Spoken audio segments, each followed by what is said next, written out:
Mucho en los investigadores de la Universidad de Cambridge, con los cuales nosotros, laboratorio, tenemos contacto. El doctor Neil Mercer y otros colaboradores de él, estamos ahorita trabajando en un proyecto conjunto que dirige la doctora Rojas y estamos viendo de qué manera se puede profundizar en esta vertiente. Les voy a hablar hoy brevemente de unos estudios empíricos. Voy a ilustrar con uno en particular que estamos realizando en la Facultad de Psicología en colaboración con los ingleses que les mencioné, donde estamos probando instrumentos que nos permitan, a lo que me refería hace un rato, analizar cómo se están dando las interacciones dialógicas en el aula, pero con la finalidad de saber cuáles son las más efectivas, qué es lo que debe caracterizar una interacción dialógica para que sea adecuada para fomentar un mayor nivel de comprensión en los alumnos, un mejor rendimiento escolar. Tenemos un instrumento que se está probando. De hecho, debo decir que el instrumento se generó en nuestro laboratorio en la Facultad de Psicología de la UNAM. Se los propusimos a los ingleses, Neil Mercer y colaboradores, les llamó mucho la atención y a partir de entonces desarrollamos un proyecto que está empezando este año de manera conjunta. Lo está financiando la British Academy, que sería el equivalente a CONACYT aquí en México, National Science Foundation en Estados Unidos. Ellos están financiando por 3 años el proyecto. Ya tuvimos de visitantes 2 investigadoras inglesas este año y también este año van 2 investigadores de nuestro equipo a Inglaterra para trabajar en este instrumento que me parece interesante y es en el que quiero centrar la plática de hoy. Este instrumento permite observar de manera muy precisa, por medio de categorías, qué es lo que debe ocurrir, qué es lo que ocurre en las aulas y qué aspectos de lo dialógico, del diálogo, son las efectivas. También permite saber qué tipo de intercambios son los relevantes para que se pueda construir conocimiento por parte de los alumnos. Recuerden que en términos recientes se habla de que los alumnos deben construir el conocimiento y ya no ser nada más sujetos pasivos que están recibiendo la información. Con estos 2 puntos toco aspectos centrales de la mesa redonda y del encuentro que se está manejando aquí en la UAM, en el sentido de estudiar la interacción social y estudiar el lenguaje, aspectos relevantes en la psicología social, pero en un contexto educativo. Nosotros nos estamos basando en una definición que dio uno de los investigadores ingleses, que para él lo dialógico, como se entiende actualmente, es un proceso que puede dividir o, digamos, clasificar en 5 dimensiones. Según el autor Robin Alexander, lo dialógico tiene como característica central es colectivo, recíproco, de apoyo, acumulativo y propositivo. El problema con el planteamiento de Robin Alexander, a pesar de que sí puso, digamos, en términos actuales, recientes, el término dialógico en procesos educativos, es de que no definió tanto estos aspectos. Nosotros sí ya lo hicimos en el laboratorio con la doctora y tenemos estos planteamientos. Estas definiciones ya son nuestras, son las que les hicimos llegar a los ingleses y que ellos están aceptando y estamos trabajando en todavía refinar más el instrumento y profundizar en estos procesos. Obviamente, si hablamos del diálogo, de procesos dialógicos en la escuela, es relevante, importante que sí sea colectivo. No puede ser en una cuestión de diadas entre profesor y un alumno, por ejemplo. Tiene que involucrarse al grupo, al equipo, a quienes estén trabajando, pero con una visión colectiva, si no, no sería tan dialógico. Otro elemento, bueno, aquí están ejemplificados también, una vez que acabamos de lo colectivo, las categorías que están incluidas en el instrumento. Como pueden ver, como ejemplo simplemente, miren, el maestro que distribuye los turnos en el punto 2 equitativamente entre los alumnos es un profesor que tiene características dialógicas porque está procurando que participen la mayoría de los alumnos. Cuando un profesor no hace eso, no está usando una aproximación dialógica. En el punto 4, por ejemplo, también maestros y alumnos participan en la realización de las tareas o la solución de los problemas. Tanto maestros como alumnos se involucran en situación de donde hay que resolver un problema como una estrategia muy adecuada para el aprendizaje y lo hacen de los 2 lados. Estos serían ejemplos de lo colectivo. Nosotros en esta dimensión tenemos, como pueden ver, 10 categorías. Esa es la primera. La segunda dimensión es que sea recíproco. Lo dialógico tiene que ser recíproco. Esto es casi lo central, lo esencial de una aproximación dialógica. Cuando hablamos de que puede haber reciprocidad entre los participantes en un proceso de este tipo, realmente hablamos de que sí se están involucrando en procesos de diálogo. Implica que el profesor, los alumnos están dispuestos a dejarse convencer por los argumentos de los demás. Un profesor en la clase tradicional jamás haría eso, o sea, no podría aceptar que un alumno vaya a hacer que cambie de postura con respecto a algo. Pero un maestro dialógico está atento a lo que dice el alumno El alumno, aunque pueda equivocarse el alumno, ahí puede haber una interacción importante para ayudar al alumno a llevarlo a niveles de comprensión más elevados. Entonces, esta dimensión es fundamental. Aquí tenemos otros ejemplos. Por ejemplo, el caso del 5, el maestro pide a los alumnos que justifiquen sus opiniones. Sí, el maestro puede recabar opiniones entre los alumnos, pero no se queda con eso. También le dice, explica un poco más y le da la posibilidad de que argumente también en relación con lo que acaba de opinar. Maestro y alumnos negocian significados y perspectivas. No se trata de que el profesor imponga un conocimiento que viene en el libro o que están viendo en un material. El maestro debe negociarlo con los alumnos en el sentido de que tiene que ver qué comprenden ellos y a partir de lo que comprenden, cómo se puede interactuar de una manera en la que tal vez tenga que plantearse de manera distinta lo que dice inclusive el propio libro, para que los alumnos se lo puedan apropiar. Aquí les debo decir, nosotros en este laboratorio trabajamos en 2 niveles o en varios, pero uno de ellos es desde niños de primaria, que es mucho la línea que trabaja la doctora Rojas, hasta la educación superior, que es lo que yo trabajo. Yo trabajo con estudiantes de psicología, en especial cuando se les enseñan habilidades complejas, como puede ser observaciones en escenarios, o bien diagnóstico del estrés, que son cosas que me ha tocado investigar y que ahorita voy a ilustrar brevemente con ustedes. Bueno, vimos lo recíproco. Ahora veríamos otra de las dimensiones. La tercera es la de apoyo. También en este aspecto es importante, es decir, lo dialógico está hecho de tal manera, sobre todo en el contexto educativo, para que haya un apoyo, para que se le proporcionen, seguramente han escuchado el término, quienes sepan de psicología educativa, se le proporcionen andamios, es el andamiaje, el darle estructuras a los alumnos para que se apoyen en ellas cuando están aprendiendo. Pero cuando ya dominan un concepto, un procedimiento, se retira ese apoyo y en ese sentido también lo dialógico recupera este concepto tan importante en la psicología actual, la del andamiaje. Esta dimensión tiene que ver con esos apoyos y por lo tanto recae principalmente en el profesor. Como pueden ver aquí, todo lo que se está enlistando son categorías que le van a corresponder al profesor. ¿Cómo tiene que dar un apoyo el profesor cuando es dialógico? No sé si lo vayan notando, pero todo esto es un instrumento que les digo muy útil porque con él puede ir uno al escenario, a las aulas. En nuestro caso hacemos videograbaciones y después uno analiza qué tanto se presentan todos estos elementos, qué tanto es dialógica o no la enseñanza que está siguiendo el profesor. Cuando es un profesor con un enfoque tradicional, casi nada de esto aparece. Aquí tienen ejemplos como el maestro provee ayuda que reduce grados de libertad para permitir que los alumnos se concentren en ciertos aspectos claves de la actividad. Es el número 5. Esto se refiere a que el profesor puede tratar en un momento dado de que el alumno no se disperse y se concentre en ciertos aspectos que van a ser más funcionales, efectivos, para que pueda resolver un problema en especial. Por eso se habla de reducir los grados de libertad. Es como hacer lo que se concentre en los aspectos esenciales. Entonces, esto ilustra lo que es esta dimensión de apoyo. Estas son las otras categorías, son 10 en total en esta dimensión. La cuarta dimensión es la acumulativa.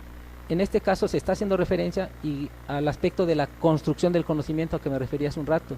Se trata de que los alumnos en las aulas vayan realmente, sí, dominando conceptos y procedimientos, pero lo van haciendo de una manera acumulativa, donde lo que están aprendiendo en este momento se relaciona con lo que ya aprendieron antes, no solo en la misma lección, en la misma clase, sino tal vez al inicio del curso, en fin, este vínculo con aspectos inclusive previos que están fuera de la escuela.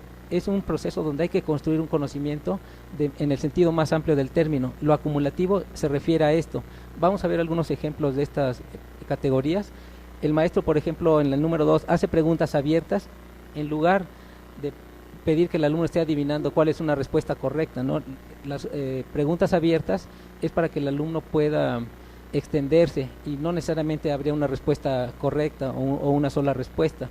Esto ilustra lo colectivo a lo que me refiero. O bien el 3, el maestro hace cuestionamientos que retan las afirmaciones y suposiciones de los alumnos. El alumno puede decir algo y el profesor le hace una contrarréplica para ver cómo la va a defender la que hizo el alumno previamente. También esta otra esfera, esto era el cuestionamiento, lo que vimos. En esta misma dimensión hay una de retroalimentación. ¿Cómo retroalimenta el profesor a los alumnos en esta dimensión?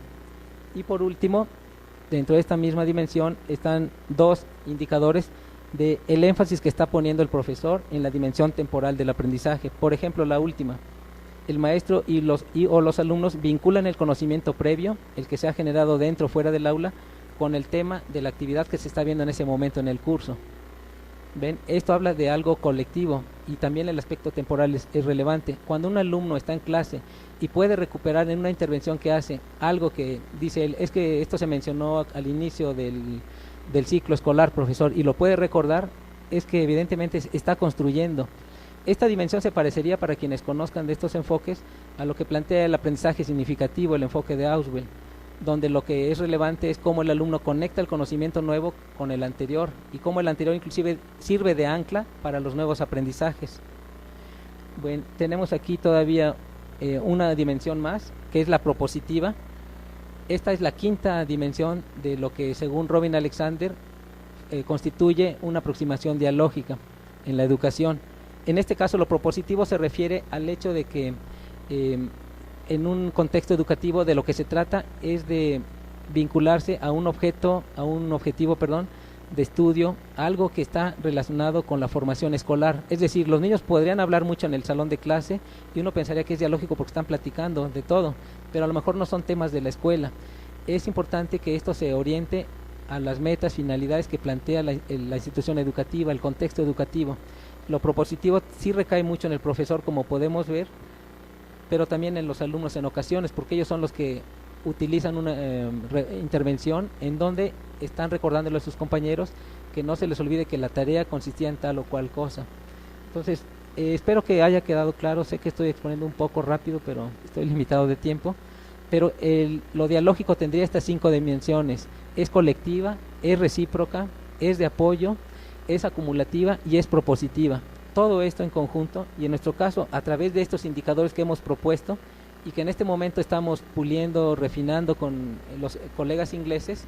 Quisiera cerrar nada más ilustrando cómo se ha utilizado en el caso de lo que yo he manejado en el contexto de educación superior, en un curso que se les dio a estudiantes de psicología avanzados, de los que estaban tomando clínica, para ver de qué manera podrían ellos mejorar sus habilidades para diagnosticar el estrés.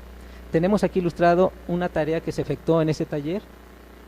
Es la tarea número 3. Los alumnos vieron unos videos, vieron cómo uno de los personajes empieza a mostrar síntomas de estrés, lo comenta con su esposa y no saben qué hacer y piensan ir con el médico. La tarea consistía en que los alumnos que están tomando el curso discutieran entre ellos qué le podrían decir ellos a esa pareja que si los fuera a visitar, ¿no? Si los visitara como psicólogos. ¿Qué le dirían de acuerdo a lo que ya aprendieron en esas lecciones que llevan en el curso, en esas sesiones que ya han tomado? Aquí pueden ver ustedes la discusión que se genera. Miren, en la columna izquierda lo que encontramos es... muchas gracias. Sí, en la columna izquierda lo que vemos está señalado aquí. Estos serían los turnos de habla, es decir, 408, 409, indica que ya han tenido esa cantidad de intervenciones. Después está la abreviatura del nombre del alumno que está interviniendo. El profesor está con azul para facilitar aquí el análisis. Estas son intervenciones de los alumnos con su nombre de pila aquí abreviado. Y esto es lo que ellos están diciendo. Se transcribió todo lo que ellos dijeron y después se analiza. Como pueden ver, miren, aquí hay una primer columna IRF, que no voy a entrar mucho en detalle, pero es la forma en que se analizan las estructuras discursivas en la escuela. Generalmente hay un inicio, una respuesta y una retroalimentación. En la clase tradicional el inicio le corresponde al maestro, la respuesta al alumno y la retroalimentación otra vez al maestro. Aquí en estos enfoques socioculturales las respuestas, el inicio puede ser a veces de los alumnos, como en este caso. Es un referente que utilizamos nada más para tener una primera clasificación de lo que estamos transcribiendo.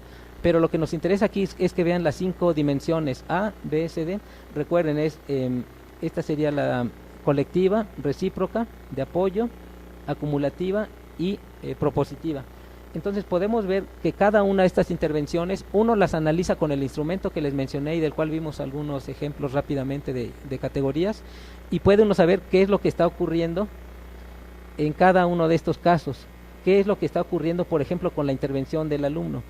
Por decir algo, ellos están ante un problema en esta transición que les puse. Los alumnos han visto que el estrés es un proceso biológico y psicológico adaptativo. Nos es muy útil como seres humanos tener respuestas de estrés. Cuando ellas están comentando cómo le van a explicar a estos posibles pacientes la situación, una de ellas menciona que debe tener cuidado para que no se agrave su enfermedad, pero empiezan a argumentar qué más le van a decir. Una de ellas dice, por ejemplo, bueno, conviene tal vez no decirle agravar enfermedad porque suena muy fuerte, nada más está presentando ciertos síntomas, no se trata de preocupar a la persona. Pero vean, aquí en el número 408, una alumna dice, entonces, ¿está enfermo? Ella hace la pregunta. El profesor no está interviniendo, pero es la alumna la que está haciendo un cuestionamiento.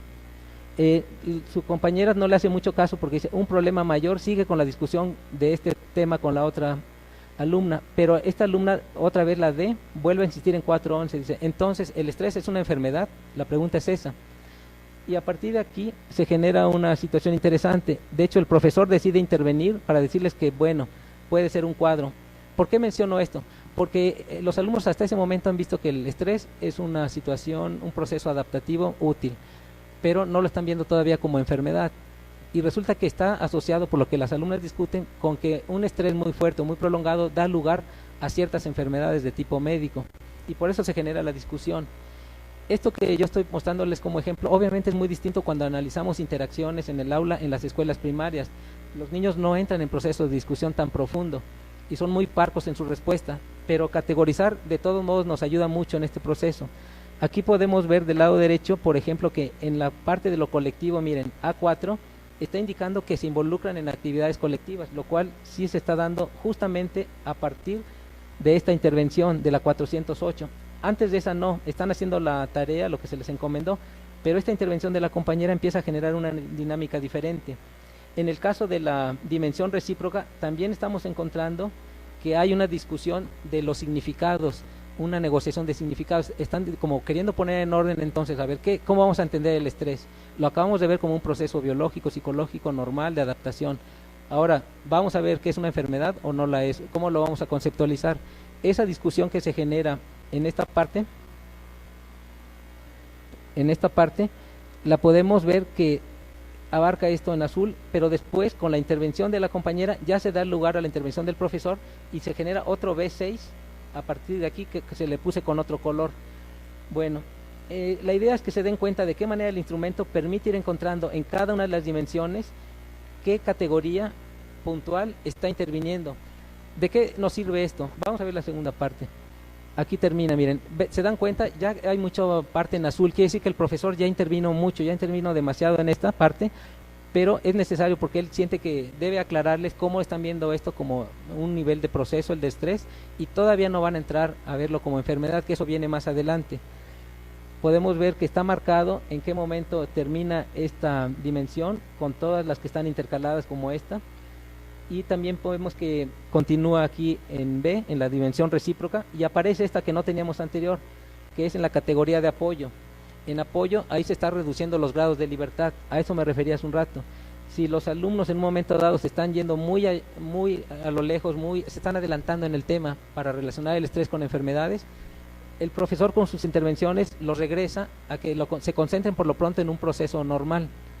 Eso sería, en términos de apoyo, reducir los grados de libertad para que estén en este punto. A nosotros cuando categorizamos estos actos nos interesa mucho observar aquellos que generan bloques como esto, miren, porque esto habla de lo dialógico. Estas intervenciones individuales que corresponden a cada turno sí son interesantes, ayudan muchísimo también a saber qué es lo que está pasando. Les recuerdo la finalidad de esta investigación, es saber de una manera más fina, a nivel de grano fino, qué está ocurriendo en el aula y sobre todo aquellos aspectos que puede hacer el profesor, que da lugar a que hagan cosas los alumnos, a que digan cosas y que van a ser muy efectivas para que el aprendizaje sea mejor. Aquí quiero cerrar como ejemplo con una actividad muy posterior. Miren, vimos la tarea 3, ahora vemos la tarea número 20 y los alumnos aquí ya están muy avanzados en el curso. Vean qué turno es, ya es 1296, perdón. En el turno 1296, son turnos de habla. Nos habla de que están ya bastante avanzados y la tarea aquí también es de un grado de complejidad mayor. Se les dio a los alumnos un libro del CIE-10, que es el que clasifica las enfermedades, los trastornos mentales según la Organización Mundial de la Salud, y ellos al leer uno de los casos, aquí se está mencionando uno que se llama Aterrorizada por el colegio, son casos que preparó la OMS para formar alumnos. Ellos tienen que revisar y decir si corresponde a uno de los diagnósticos que ya revisaron en el curso, porque en este momento ya en la tarea 21 los alumnos no solo ya vieron estrés, también ya vieron de qué se trata la ansiedad generalizada y otros trastornos que pudieran confundirse con el estrés. Entonces, en este momento de la tarea, las alumnas, el profesor nada más dice, bien, vamos a pasar a la unidad 4. vean que de manera interesante el profesor ya no tiene intervenciones. Las alumnas ahora sí predomina el diálogo entre ellas. Dos de las alumnas llegaron a una conclusión de que lo que acaban de leer, como este caso de aterrorizada por el colegio, es seguramente un ejemplo de ansiedad generalizada. Aquí indica en el contexto que una alumna llega un poco después, la que justamente hacía la pregunta también en la intervención anterior, en la tarea 3, que decía, ¿es una enfermedad?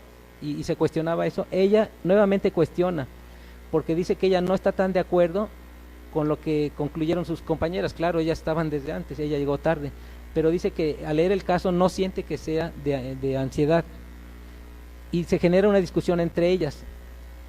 Aquí empiezan a argumentar y vean cómo no hay intervención del profesor. El profesor está acá y sus intervenciones están en la dimensión B, C, D, o sea, es decir, recíproca, de apoyo y acumulativa. Pero las partes de bloques grandes de intervenciones como esta de la dimensión A, cuando se trata en este A9 de intervenciones que son de explicaciones, de hacer preguntas, todo eso que habitualmente recae en el profesor puede también recaer en los alumnos. A eso se refiere esta dimensión, esta categoría A9, y vean cómo está recayendo en las alumnas. Igual a veces que vimos hace un rato, que se refiere a que van a negociar los significados. Entonces, vamos a ver la siguiente página para ver hasta dónde termina esta discusión que están generando en estos turnos. Aquí vemos que va a llegar hasta la 1319. Nuevamente, toda la discusión que van generando entre ellas, el profesor no interviene más que para cerrar ya la actividad. Después de que se enfrascaban en esta discusión, el profesor les pregunta a las otras dos alumnas, ¿ustedes modifican su posición inicial? Y ellos dicen que no. Y dice el profesor, bueno, como dando por cerrado. Pero lo interesante es todo esto que está aquí recuperado en nuestro instrumento y que nos permite ver qué cosas se hacen, qué cosas se dicen y que pueden ser efectivas para estos procesos de aprendizaje.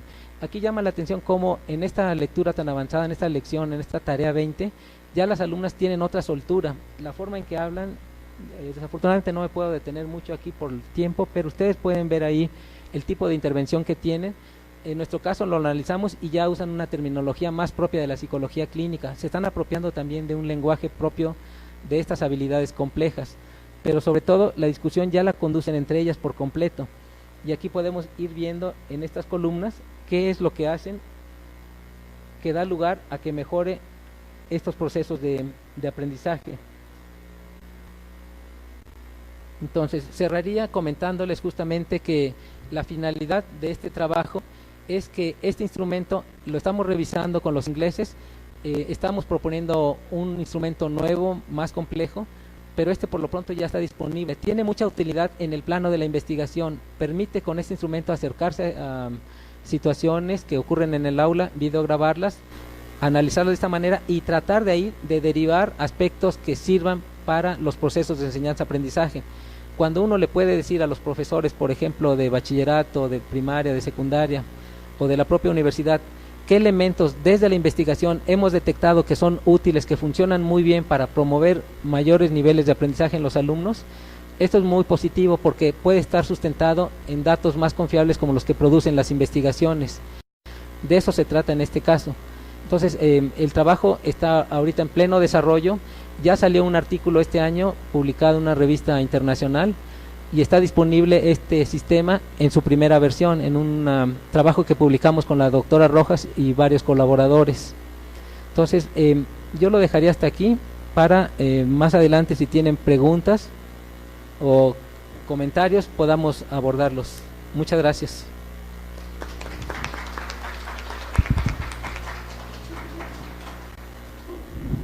Felicidades, muy interesante, Omar, mucho trabajo. Bueno, ojalá que tengan comentarios, preguntas hacia el final. Si gustan, escuchamos a la doctora Guadalupe Acle y hacia el final hacemos un espacio. Tenemos todavía buen tiempo, entonces podemos escuchar con calma a la doctora. Adelante, doctora.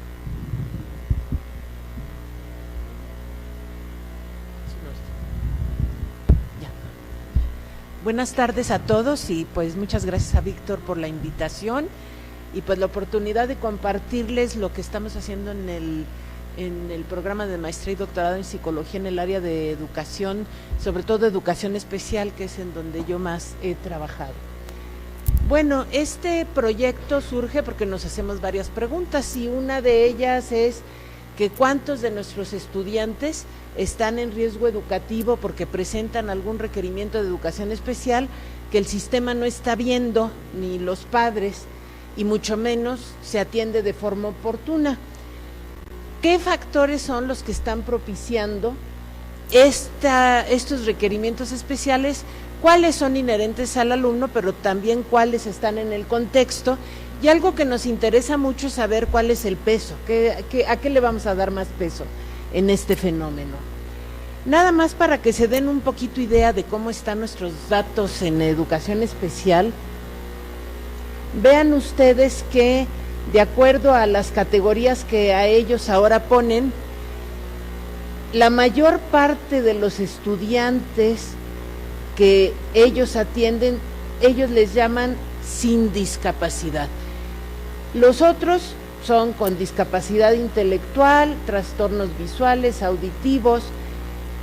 Últimamente, a partir de 2009, le dieron mucho auge a las aptitudes sobresalientes, ¿verdad? Aparece en un documento de 2011 algo que ellos le llaman discapacidad psicosocial o mental, y en la literatura internacional de educación especial eso no está.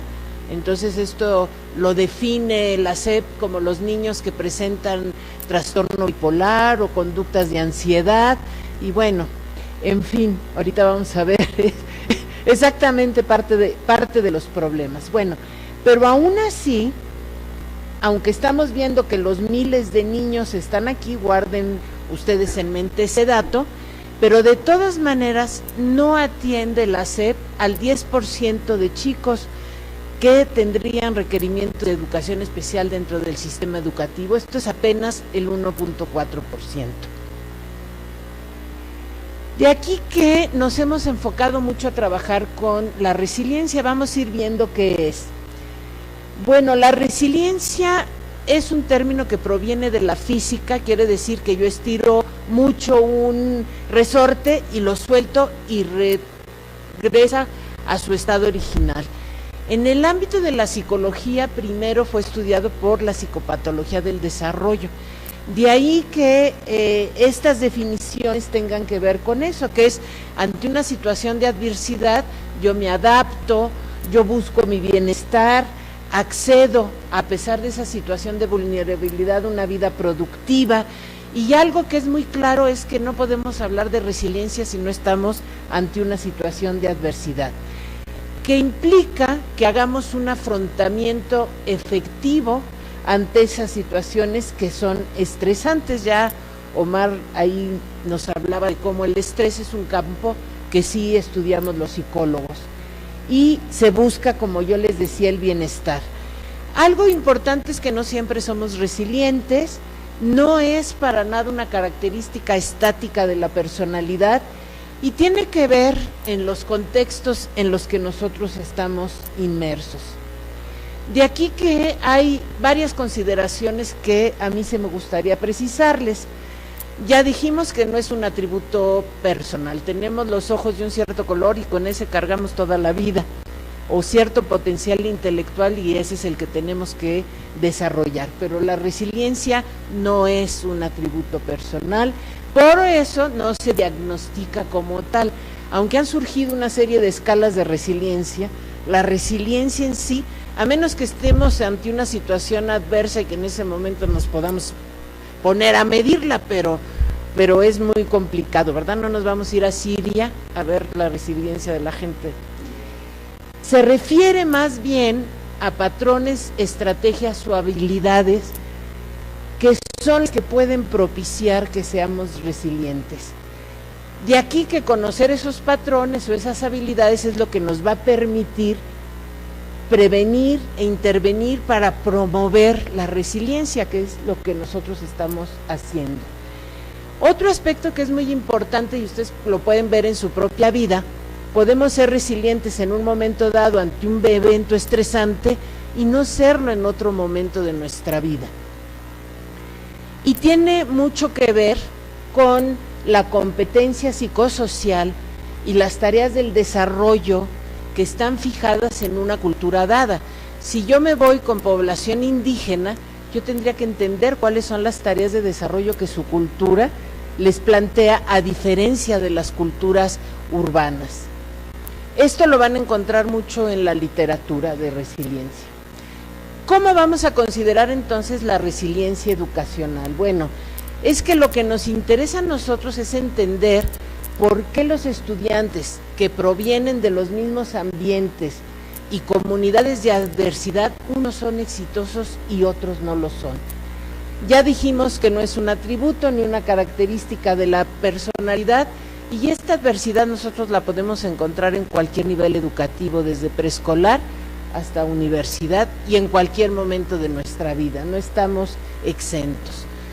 Nuestro trabajo se basa mucho en el enfoque ecológico del desarrollo de Bronfenbrenner, que justamente plantea que una persona está inmersa en diferentes contextos. Y nosotros, nuestro grupo de investigación en educación especial de Zaragoza, desde 1995 hemos planteado este enfoque ecológico en términos de que los estudiantes que tienen requerimientos de educación especial pues no están solos, interactúan con familia, interactúan con escuela, y hay una influencia recíproca. Un ejemplo que yo siempre doy, claro que aquí veo caras muy jóvenes, pero si alguna vez ven la película de Gaby Brimer, que ella tuvo parálisis cerebral, van a ver cómo un medio muy estimulante pues favoreció en ella que hiciera una carrera universitaria, que adoptara un hijo, que fuera poeta. O Helen Keller, si quieren, podemos irnos también a ese ejemplo. Volviendo a Bronfenbrenner, pues él nos plantea que hay un microsistema donde nosotros tenemos un cierto patrón de actividades. Nosotros si somos estudiantes nos comportamos de cierta manera, y somos hijos con nuestros padres de otra, pero hay ciertas reglas y estructuras en ambos ambientes. El mesosistema es cuando hay una interacción en dos ambientes, es decir, familia y escuela, que es el caso en el que nosotros estamos. El exosistema son esos entornos que están lejos de nuestra población foco, pero que sí le afectan. Nosotros trabajamos con los chiquitos de primero y segundo grado, y las mamás no se ocupan de ellos porque trabajan lejos y los ven en la mañana y hasta en la noche, de alguna manera afecta. Por otro lado, el macrosistema, que integra al micro, al meso y al exo dentro de lo que es la cultura, el sistema ideológico, etcétera. Ahí tenemos, por ejemplo, la ley de integración o el programa de integración educativa derivado de la ley de educación, y vamos a ver cómo eso afecta lo que pasa en el aula. Desde esta perspectiva, ¿cuáles van a ser nuestras características promotoras de la resiliencia? Ustedes las van a encontrar en la literatura, como es Benard, Masten, Ruther, en fin, hay toda una serie de autores. Pero esto es importante porque decíamos que hay una serie de patrones, conductas o habilidades sobre las que tendríamos que enfocarnos. Entonces vamos a tener las individuales, ¿no?, que van desde habilidades cognitivas, competencia social, flexibilidad, solución de problemas, autoconcepto, autoeficacia, humor. Ese se ha trabajado mucho, pero desgraciadamente a veces platicábamos con Víctor que se toma de una manera muy ligera, muy light esto de la resiliencia, y ojalá por reírnos ya fuéramos resilientes. Qué bueno que tengamos sentido de humor, pero conviene tener también muchas otras habilidades, ¿no? Ustedes en la literatura van a encontrar que el coeficiente intelectual lo marcan mucho como algo que va a permitir ser resiliente. Por otro lado, también van a encontrar que se habla de familias resilientes, no nada más de individuos resilientes. Familias que enfrentan la adversidad, que hay relaciones positivas entre los miembros, que hay armonía marital, que no hay violencia, que no hay adicciones, que los padres en general son competentes, que hay buenas expectativas hacia la vida. Pero también tenemos escuelas resilientes, ¿no?, que tienen una buena organización, que fomentan los valores, el respeto, que hay buena interacción con todos los miembros, con todos los actores que participan, que se brindan oportunidades de desarrollo. Les voy a poner un ejemplo muy claro. Todo el programa que hace la doctora Silvia Rojas es un una forma, ¿verdad?, de aportar resiliencia a los alumnos y a los maestros en las escuelas. Y por último, también se habla de sociedades resilientes, ¿no? Esas sociedades que nos brindan oportunidades, que nos brindan seguridad, que dictan leyes que combaten la pobreza, la discriminación, la violencia, una buena identidad étnica y cultural. Eso cuenta mucho, y también que haya buenas expectativas. Como ven, digo, lo decimos muy ligerito, pero cada una de estas cosas son bastante complejas, como para ver la resiliencia ligeramente, ¿no? ¿Qué otros factores están asociados? Bueno, ustedes van a encontrar que se habla mucho de factores de riesgo y factores de protección. Los factores de riesgo son aquellos que van a producir un resultado negativo, mientras que los de protección son los que propician lo positivo. Algo que nosotros manejamos desde un enfoque ecosistémico, ecológico, es que esto no es estático, es interactivo, y hay factores de riesgo que coexisten con los factores protectores, y un ejemplo en educación especial se da cuando una familia tiene un niño con una discapacidad y generan asociaciones que propician no solo para ese niño, sino para otros muchos beneficios. En México tenemos la Asociación Pro Paralítico Cerebral, la Confederación Pro Deficiente Mental, en fin. Entonces, algo que pudiera ser un riesgo se vuelve un factor protector, y volvemos a ver esta cuestión dinámica entre el riesgo y la protección, lo individual, lo escolar, lo familiar y lo social.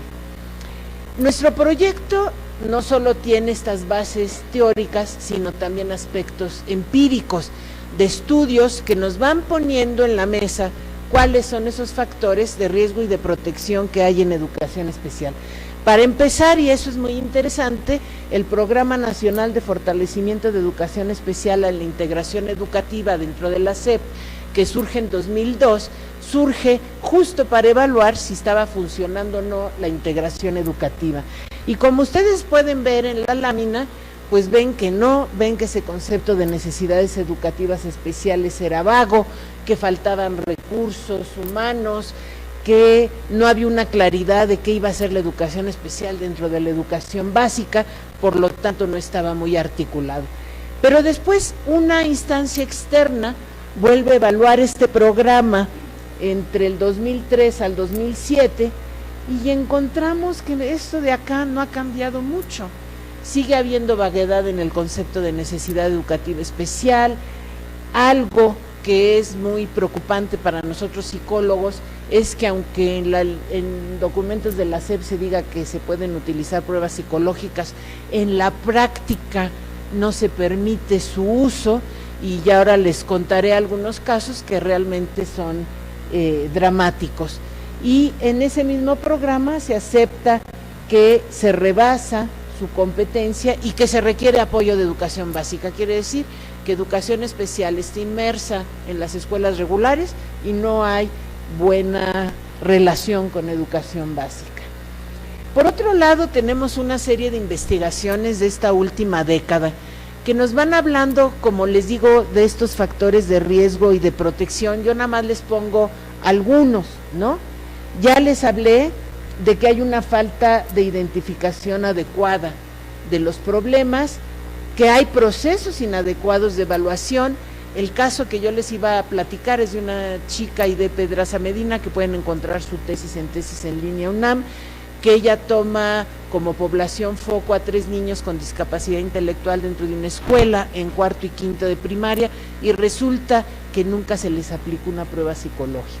Uno de los niños por un electro, otro niño por el Frostic, y así es como decidieron desde que tenían 5 años que tenían este tipo de problema, lo cual es muy grave porque si no lo tenían, lo adquirieron por el trato que se les dio. De ahí esta cuestión interactiva del enfoque ecológico que es tan importante.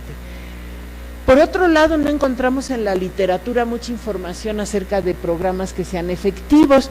Encontramos varios estudios donde lo que nos dicen es que los niños, lejos de estar integrados en las aulas, están segregados dentro de las aulas, Y todo eso tiene una implicación de costos personales, familiares, escolares.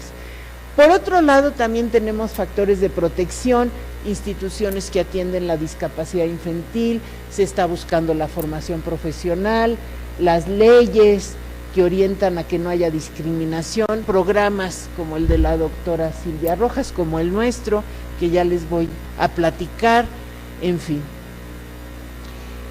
De aquí, de este marco muy rapidito que yo les di, bueno, nosotros lo que estamos tratando de hacer es precisamente de establecer y validar un modelo que le hemos llamado ecológico de riesgo y resiliencia para promover conductas resilientes en estudiantes con requerimientos especiales, sus padres, sus maestros, y trabajamos en ambientes escolarizados.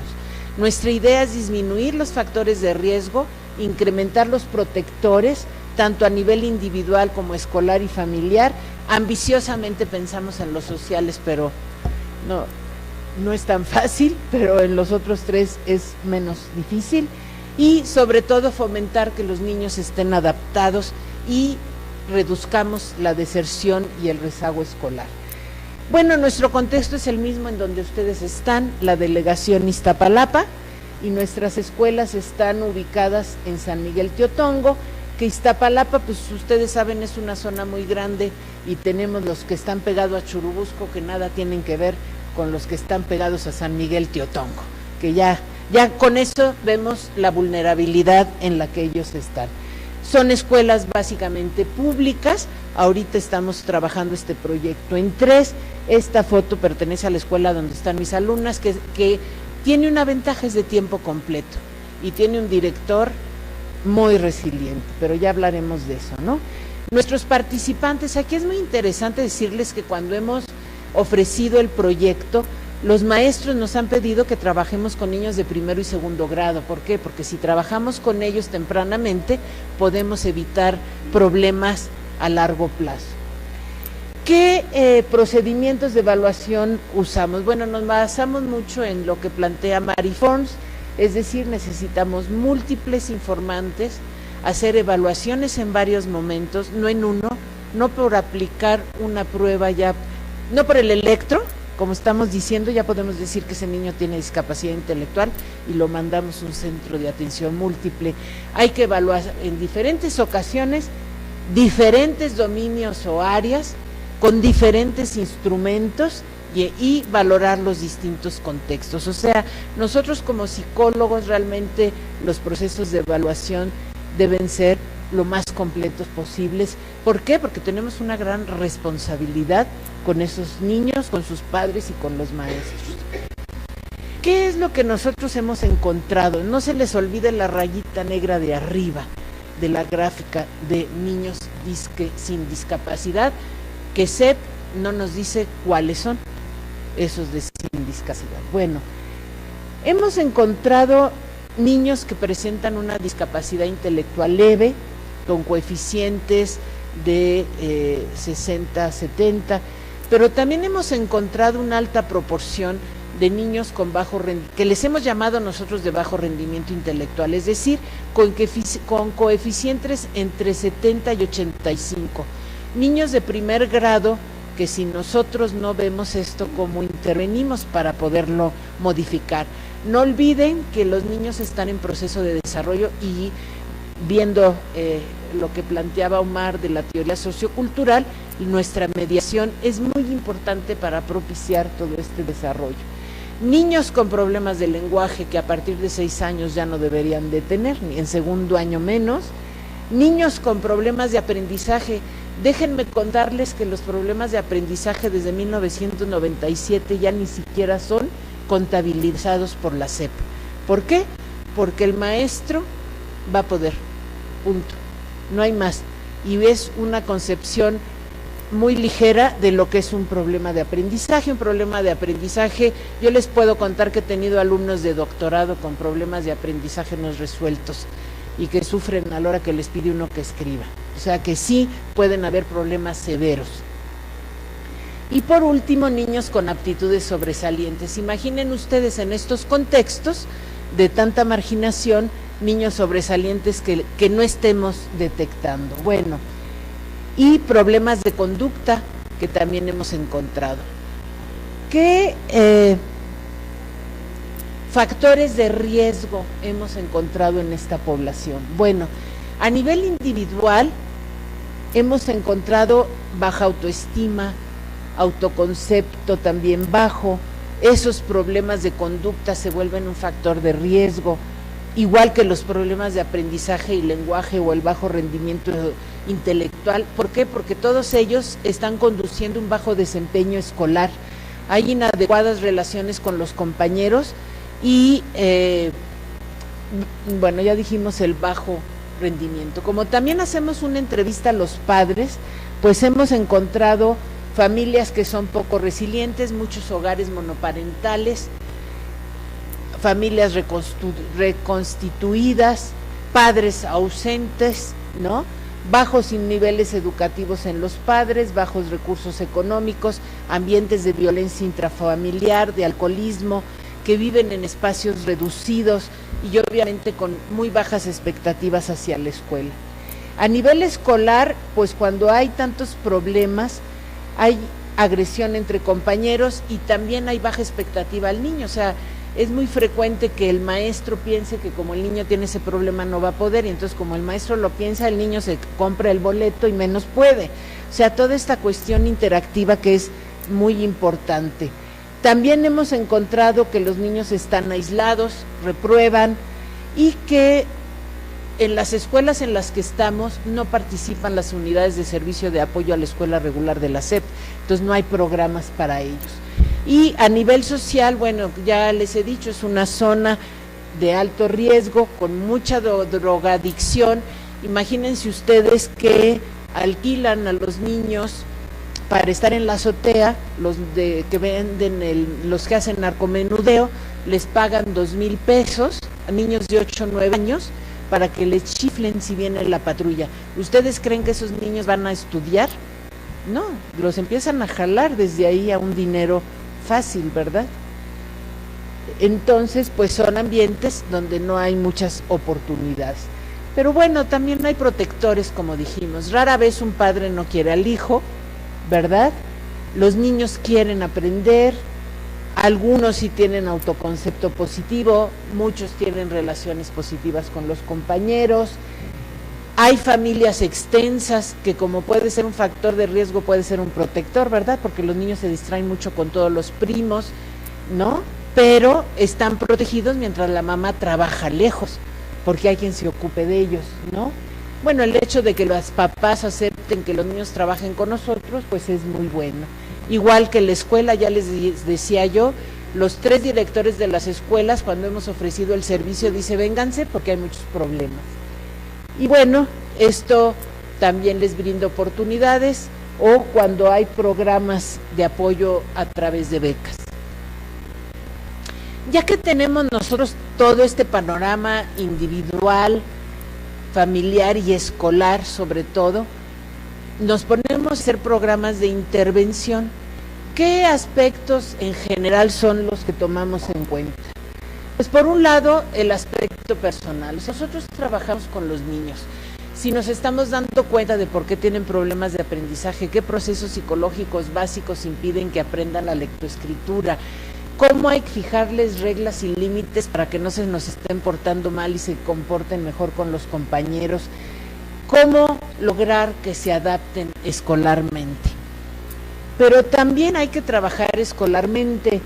Estos puntos son los que plantea Milstein en un librito que se llama Resiliencia en la Escuela, y es pues darle la oportunidad a los niños de que esas habilidades que van adquiriendo las pongan en marcha, enriquecer el vínculo del niño con el maestro, enseñarle las habilidades que se requieren en la escuela, modificar en los maestros las expectativas de los alumnos, dar apoyo y afecto, fijar límites y reglas. Suena muy bien, pero sí quiero ser honesta, no se crean que es tan fácil intervenir directamente con los maestros, es como un terreno delicado. Claro que una vez que los maestros ven que lo que nosotros ofrecemos funciona, la verdad tenemos todo el apoyo, tenemos comunicación con ellos constantemente, tenemos reuniones semestrales para validar ecológicamente nuestros datos. El ambiente social, como yo les decía, es el más difícil porque influir como deberíamos en la política, en la emisión de leyes, en la economía, en la cultura, pues es como complicado. Pero bueno, habría que buscar la manera. Y en el ámbito familiar, como hacemos talleres con los padres de los niños, sí buscamos brindar información, mejorar las relaciones entre los miembros de la familia, darles apoyo, modificar sus expectativas. Yo les quiero decir que hemos hecho pretest, post-test después de cada intervención, y de ese niño monstruo que era antes, que no aprendía y no me obedece y no hace caso, se vuelve el niño que ya hace sus tareas solos, que cuida sus juguetes, que los guarda, que me ayuda, pero también los papás, lo que a veces sucede es que los maestros no les explican por qué el niño no está aprendiendo, nada más les dicen, su niño es un flojo, es un tonto y usted tiene que hacer algo para que aprenda. Pues sí, pero con esa información el papá no puede. Involucramos mucho a los papás en el proceso educativo, y aunque ustedes no lo crean, en eso estamos ahorita tratando de medir la validación social, es decir, qué tanta aceptabilidad hay, qué tanta significancia educativa tiene nuestro programa y qué tanta relevancia. ¿Por qué? Porque sí hemos observado a lo largo de estos, quiero decirles que empezamos en 2006, estamos en 2013, sí hemos observado que hay cambios en estas expectativas, que se mejora la relación del maestro con el alumno, que el alumno mejora las relaciones con sus compañeros y que efectivamente se mejore el aprendizaje. Bueno, para concluir, les voy a decir que el estudio de la resiliencia educativa es reciente y lo que busca es que podamos predecir el éxito escolar de estudiantes que por alguna situación se encuentran en situaciones de vulnerabilidad, sea personal, sea familiar, sea escolar y o social. Algo que se me olvidó decirles es que los factores de riesgo de protección pueden ser aislados, pero pueden ser acumulados. O sea, puede haber un cúmulo de factores, el niño que tiene un bajo rendimiento, que su familia, su mamá está en prisión porque su familia es de secuestradores, que la abuelita se hace cargo y que sus amiguitos lo rechacen. Es un caso real, no crean que se los estoy inventando. Hemos encontrado eso. Entonces hay demasiados factores y hay que hacer algo. ¿Qué contribuye el estudio de la resiliencia? Pues a que hagamos evaluaciones precisas, como vimos en los ámbitos individual, familiar, escolar y social, en términos de qué afecta lo que pasa en la escuela. ¿Por qué? Porque solo así podremos hacer intervenciones efectivas.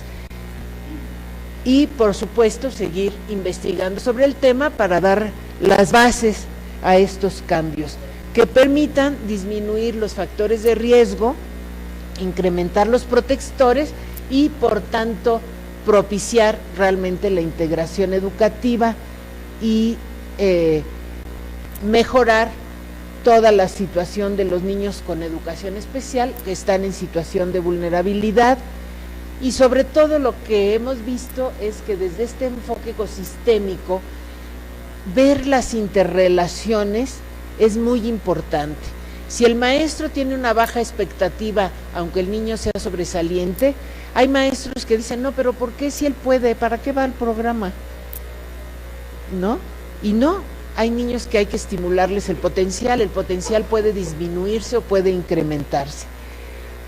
En estos post-test con niños con bajo rendimiento intelectual hemos encontrado modificaciones de 15 puntos en el IQ después de 2 años de trabajo con ellos. Entonces, con más razón hay que seguir trabajando. Y bueno, ahora el comercial. Si les interesa un poquito más sobre nuestra experiencia, ya nos publicaron este libro que se llama Resiliencia en Educación Especial, una experiencia en la escuela regular, donde viene con más detalle todos los programas de la editorial Gevisa. Muchas gracias.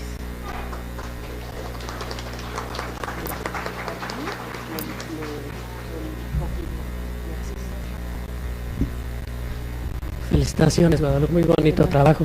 Gracias.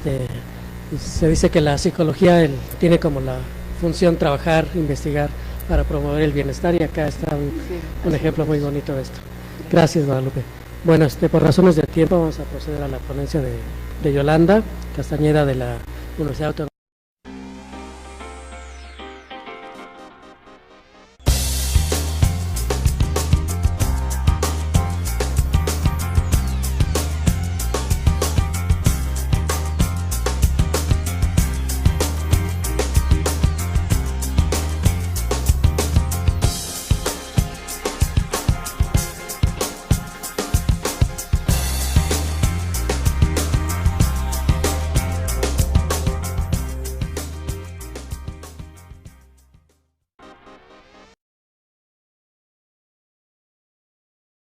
Diálogo son las efectivas. También permite saber qué tipo de intercambios son los relevantes para que se pueda construir conocimiento por parte de los alumnos. Recuerden que en términos recientes se habla de que los alumnos deben construir el conocimiento y ya no ser nada más sujetos pasivos que están recibiendo la información. Con estos dos puntos toco aspectos centrales de la mesa redonda y del encuentro que se está manejando aquí en la UAM, en el sentido de estudiar la interacción social y estudiar el lenguaje, aspectos relevantes en la psicología social, pero en un contexto educativo. Nosotros nos estamos basando en una definición que dio uno de los investigadores ingleses, que para él lo dialógico, como se entiende actualmente, es un proceso que puede dividir o, digamos, clasificar en 5 dimensiones. Según el autor Robin Alexander, lo dialógico tiene como característica central es colectivo, recíproco, de apoyo, acumulativo y propositivo. El problema con el planteamiento de Robin Alexander, a pesar de que sí puso, digamos, en términos actuales, recientes, el término dialógico en procesos educativos, es de que no definió tanto estos aspectos. Nosotros sí ya lo hicimos en el laboratorio con la doctora y tenemos estos planteamientos. Estas definiciones ya son nuestras, son las que les hicimos la primera. La segunda dimensión es que sea recíproco. Lo dialógico tiene que ser recíproco. Esto es casi lo central, lo esencial de una aproximación dialógica. Cuando hablamos de que puede haber reciprocidad entre los participantes en un proceso de este tipo, realmente hablamos de que sí se están involucrando en procesos de diálogo. Implica que el profesor, los alumnos están dispuestos a dejarse convencer por los argumentos de los demás. Un profesor en la clase tradicional jamás haría eso, o sea, no podría aceptar que un alumno vaya a hacer que cambie de postura con respecto a algo. Pero un maestro dialógico está atento a lo que dice el alumno, aunque pueda equivocarse el alumno, ahí puede haber una interacción importante para ayudar al alumno a llevarlo a niveles de comprensión más elevados. Entonces, esta dimensión es fundamental. Aquí tenemos otros ejemplos. Por ejemplo, el caso del 5, el maestro pide a los alumnos que justifiquen sus opiniones. Sí, el maestro puede recabar opiniones entre los alumnos, pero no se queda con eso. También le dice, explica un poco más y le da la posibilidad de que argumente también en relación con lo que acaba de opinar. Maestro y alumnos negocian significados y perspectivas. No se trata de que el profesor imponga un conocimiento que viene en el libro o que están viendo en un material. El maestro puede llegar a los ingleses y que ellos están aceptando, y estamos trabajando en todavía refinar más el instrumento y profundizar en estos procesos.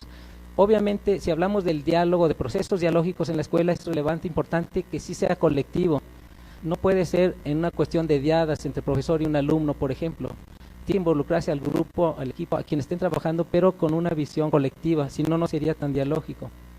Otro elemento, bueno, aquí están ejemplificados también, una vez que acabamos de lo colectivo, las categorías que están incluidas en el instrumento. Como pueden ver, como ejemplo simplemente, miren, el maestro que distribuye los turnos en el punto 2 equitativamente entre los alumnos es un profesor que tiene características dialógicas, porque está procurando que participen la mayoría de los alumnos. Cuando un profesor no hace eso, no está usando una aproximación dialógica. En el punto 4, por ejemplo, también maestros y alumnos participan en la realización de las tareas o la solución de los problemas. Tanto maestros como alumnos se involucran en situación donde hay que resolver un problema como una estrategia muy adecuada para el aprendizaje, y lo hacen de los dos lados. Estos serían ejemplos de lo colectivo. Nosotros en esta dimensión tenemos, como pueden ver, 10 categorías.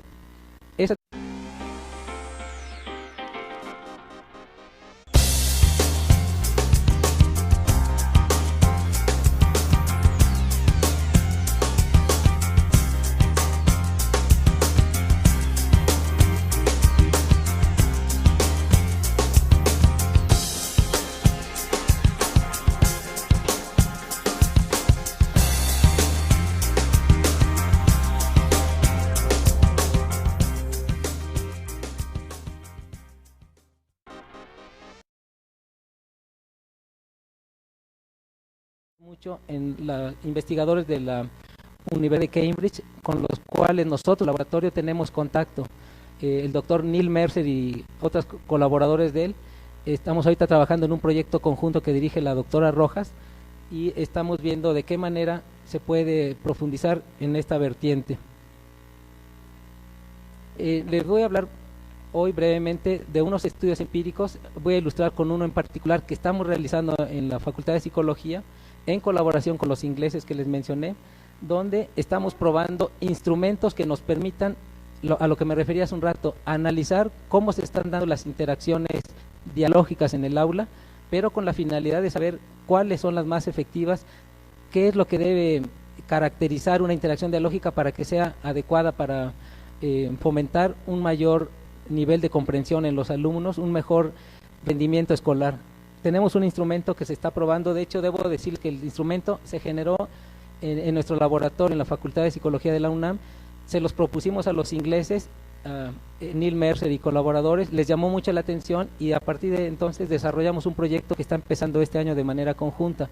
Lo está financiando la British Academy, que sería el equivalente a CONACYT aquí en México, National Science Foundation en Estados Unidos. Ellos están financiando por 3 años el proyecto. Ya tuvimos de visitantes 2 investigadoras inglesas este año y también este año van 2 investigadores de nuestro equipo a Inglaterra para trabajar en este instrumento que me parece interesante y es en el que quiero centrar la plática de hoy. Este instrumento permite observar de manera muy precisa, por medio de categorías, qué es lo que debe ocurrir, qué es lo que ocurre en las aulas y qué aspectos de lo dialógico, del